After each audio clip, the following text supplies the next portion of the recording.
नमस्कार स्टार अभी तक चैनल में आपका स्वागत है। साहिबगंज व पाकुड़ जिले के 4 विधानसभा क्षेत्र पर भाजपा ने चुनाव को लेकर अपने योद्धाओं की घोषणा कर दी है। भाजपा उम्मीदवारों की घोषणा के साथ ही जश्न का दौर जारी है। कहीं पटाखे छूटे व आतिशबाजी हुई तो कहीं मिठाइयां बांटी जा रही है। खासकर साहिबगंज में राजमहल विधानसभा क्षेत्र से तीसरी बार अनंत कुमार ओझा को उम्मीदवार बनाए जाने पर भाजपा समर्थकों ने जमकर आतिशबाजी की गई। बोरियो से झारखंड मुक्ति मोर्चा के पुराने सिपाही लोबिन हेम्ब्रम को भाजपा के द्वारा अवसर दिया है, तो वहीं पाकुड़ के लिट्टीपाड़ विधानसभा क्षेत्र से पाकुड़ के पूर्व जिला परिषद अध्यक्ष बाबू धन मुर्मू पर भाजपा ने दांव खेला है। पाकुड़ के ही महेशपुर विधानसभा क्षेत्र से पुलिस पदाधिकारी का नौकरी छोड़कर राजनीति में आए नवनीत हेम्ब्रम को भारतीय जनता पार्टी ने अवसर दिया है। राजमहल, बोरियो, लिट्टीपाड़ा, महेशपुर से भाजपा के सिपाही राजनीतिक जंग में कितने खरे उतरेंगी है तो आने वाला वक्त ही बताएगा। बहरहाल झारखंड मुक्ति मोर्चा की लिस्ट का सभी को इंतजार है। रिपोर्ट प्रवीण कुमार, स्टार अभी तक साहिबगंज। बाईसी के दरबार में माता रानी के चरणों में प्रणाम करते हुए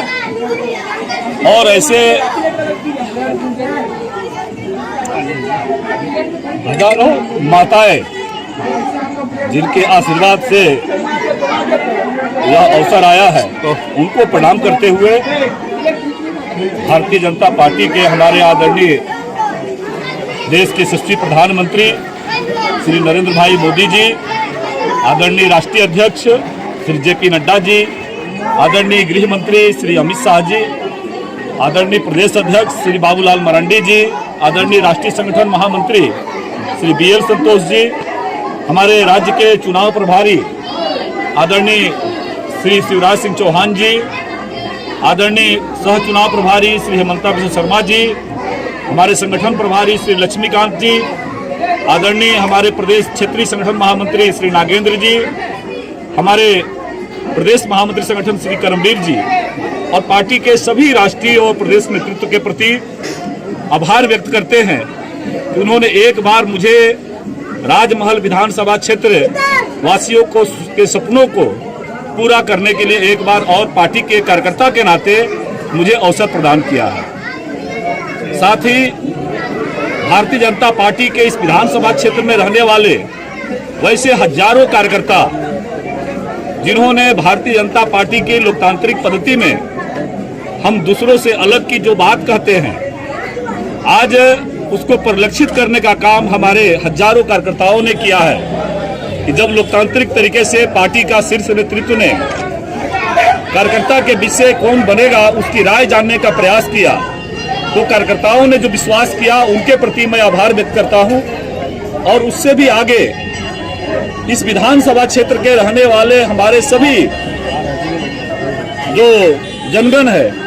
उनके प्रति विश्वास करते हैं कि पार्टी उनके प्रति आभार व्यक्त करते हैं कि जिस आशा और विश्वास के साथ उन्होंने मुझे 2 बार अवसर दिया और पार्टी ने हर स्तर पर जब जनता का सुझाव लेने के लिए आमंत्रित किया, उन्होंने फिर एक बार जो विश्वास भारतीय जनता पार्टी पर व्यक्त किया और उस पार्टी के शीर्ष नेतृत्व पर व्यक्त किया, उसके लिए भी आभार व्यक्त करते हैं। ये सही है कि कोविड के काल के बावजूद भी अपने समय का हर पल हर क्षण यहाँ की सेवा में समर्पित करने की कोई कोर कसर हमने नहीं छोड़ा। और मैं माता के दरबार में इस बात को कहता हूँ कि जो अधूरे सपने, जो आकांक्षाएं, अपेक्षाएं यहाँ की जनता ने मुझ पर रखी है,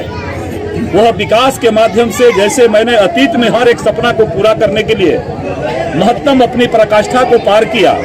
भारतीय जनता पार्टी के कार्यकर्ता होने के नाते हमारे आदरणीय राष्ट्रीय नेतृत्व नरेंद्र भाई मोदी जी, आदरणीय नड्डा जी, आदरणीय अमित शाह जी, आदरणीय बीएल संतोष जी ने एक कार्यकर्ता का जो अपेक्षा समाज के बारे में सोचते हैं, एक कार्यकर्ता हमारा कैसा हो, उन सारे अपेक्षाओं को एक कार्यकर्तापन होने के नाते यहाँ के जनगण के सेवा में उसी समर्पण के साथ हर पल हर क्षण उनके सेवा में समर्पित करने का और विकास के माध्यम से उनके चरणों में समर्पित करने का काम करेंगे। क्योंकि माँ का दरबार है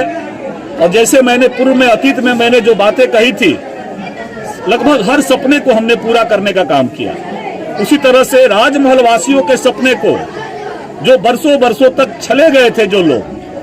उन सपनों को पूरा करने के लिए विशेषकर के राजमहल मानिकचक गंगा पुल का विषय का मैं उल्लेख करना चाहता हूं कि वो सपना उनके चरणों में शुरुआत करके और उनके चरणों में समर्पित करने का काम हम करने वाले हैं। ये मां के दरबार से आज जब भारतीय जनता पार्टी के शीर्ष नेतृत्व ने मुझे अवसर दे करके और पुनः यहाँ के लोगों की सेवा करने का अवसर मुझे प्रदान किया, तो मैं उस संकल्प को आप सभी के माध्यम से ये दोहराता हूँ। और जो विश्वास पार्टी का हर एक कार्यकर्ता ने मैंने मुझ पर किया है, उन कार्यकर्ताओं के विश्वास को पूरा करते हुए उनके मान सम्मान को कभी झुकने नहीं दूंगा। और राजमहल विधानसभा की जनता के आशीर्वाद की आशा में जो निकलेंगे, उनके स्वाभिमान को, राजमहल क्षेत्रवासियों के स्वाभिमान को, उनकी अपेक्षाओं आकांक्षाओं को पूरा करने में कोई कोर कसर नहीं छोड़ेंगे। आप उनको हृदय से सभी शीर्ष नेतृत्व का वंदन करते हैं, उनका अभिनंदन।